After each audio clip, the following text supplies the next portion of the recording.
You're... I did what I had to do.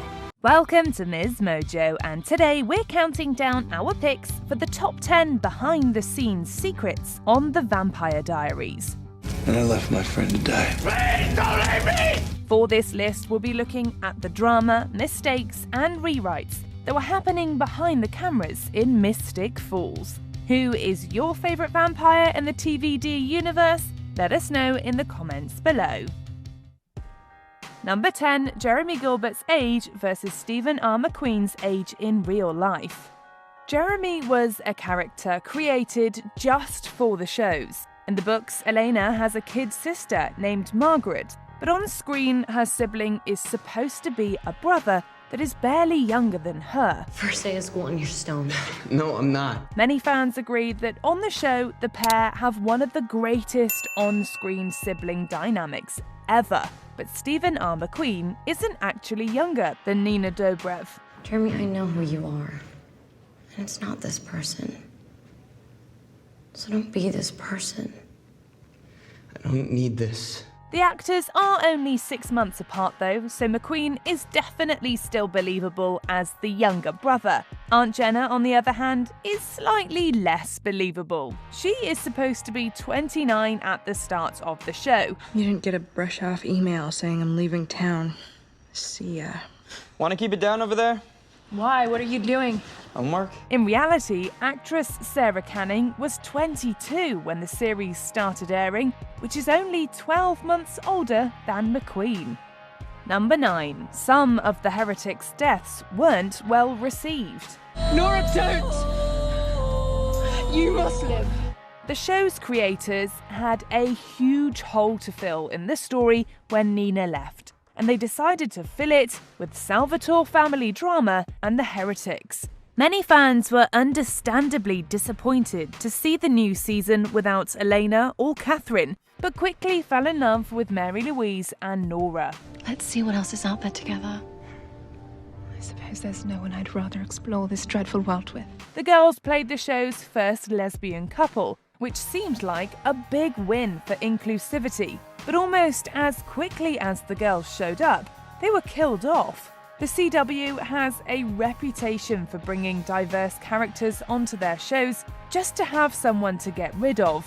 Fans were not happy with their deaths, and honestly, neither were we. If you don't stop, you will die.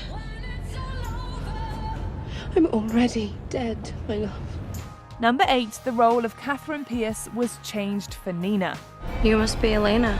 A lot had to be changed when adapting the book series for the small screen, and casting Nina Dobrev in the role of Elena/Catherine sparked some major changes.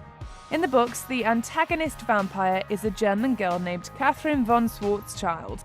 When casting, the creators eventually picked an Elena that could do the part justice for 8 seasons. But Nina does not have the blonde hair, blue-eyed combo her book counterpart does. Her look and fluency in Bulgarian pushed the creators into making her doppelganger a Bulgarian girl named Catherine Pierce, born Katarina Petrova.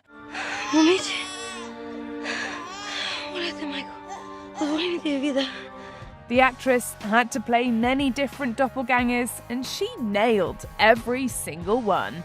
Whatever you do to escape Klaus, he will get his vengeance. Number 7, everyone wanted to be Damon Salvatore. Why are you here? I miss my little brother.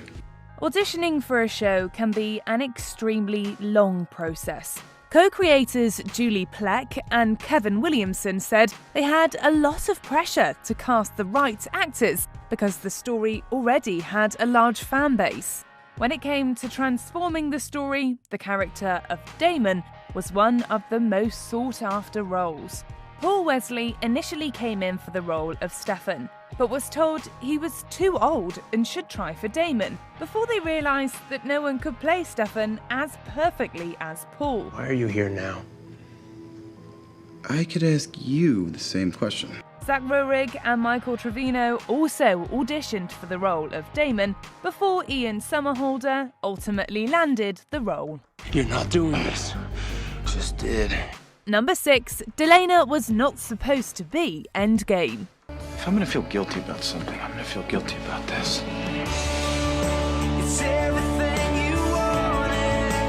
Anyone who has read the books knows that the story goes in a very different direction in the show. For fans of Delena, it felt like the series finale tied up their story with a nice little bow. But that was not always the plan.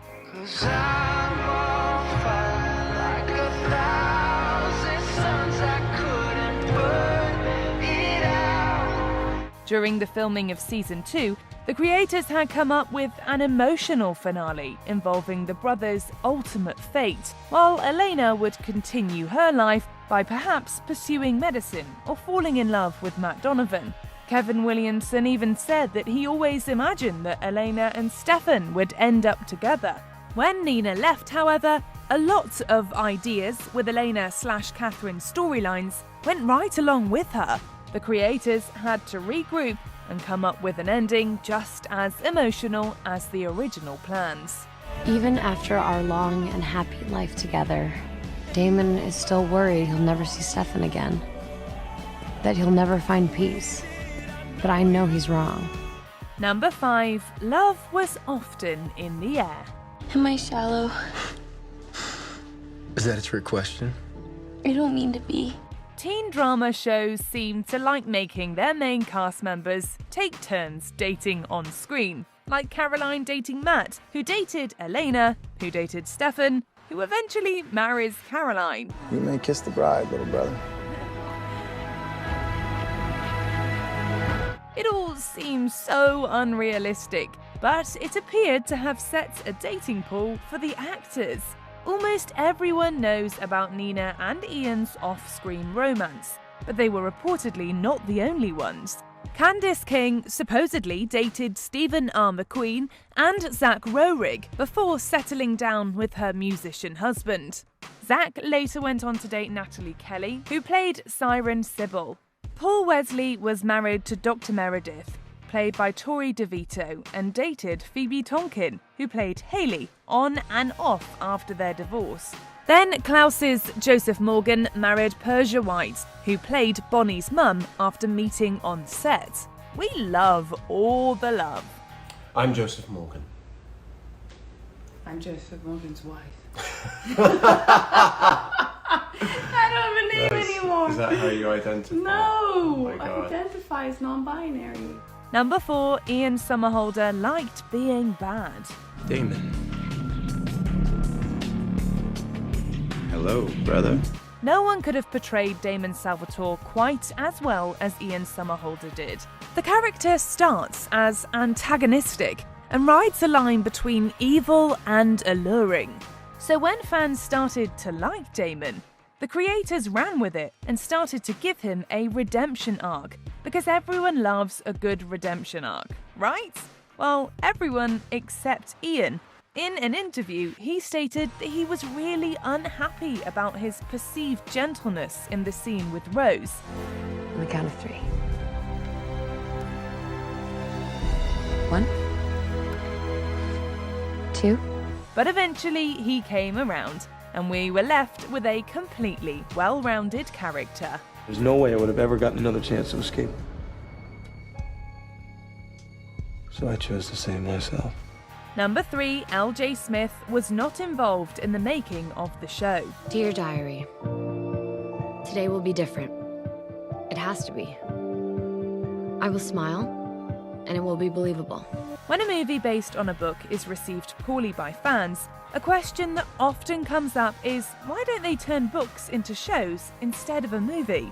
You might be able to include more details from the books and perhaps even produce a more accurate portrayal of the story. Yes, I feel much better.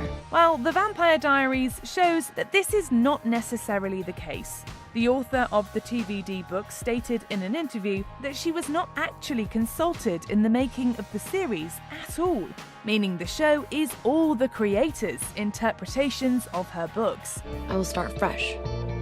Be someone new.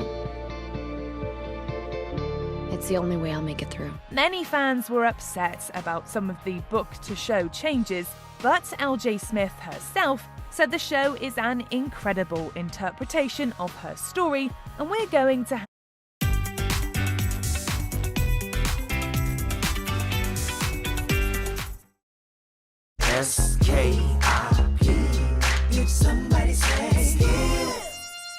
have to agree with her on this one. Number 2. Stefan Salvatore's opening voiceover was added at the last minute. For over a century, I have lived in secret, hiding in the shadows, alone in the world. Until now, I am a vampire.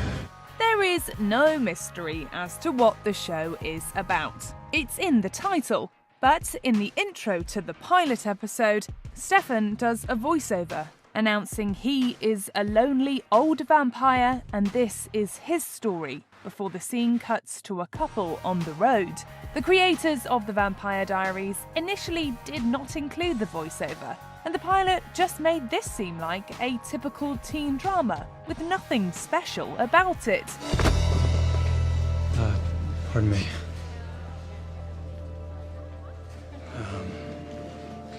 Is this the men's room?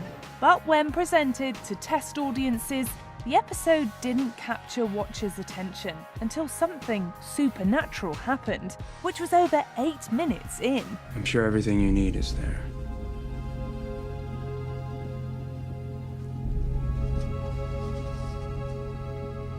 Well, you're right. So it is. When they added the voiceover announcing Stefan as a vampire at the beginning and showed the pilot to new test audiences, it captured their attention right away. We get it. Who doesn't want to know more about the lonely vampire?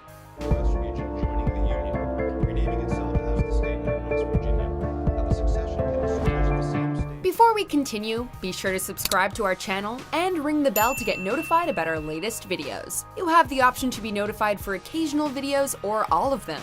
If you're on your phone, make sure you go into your settings and switch on notifications.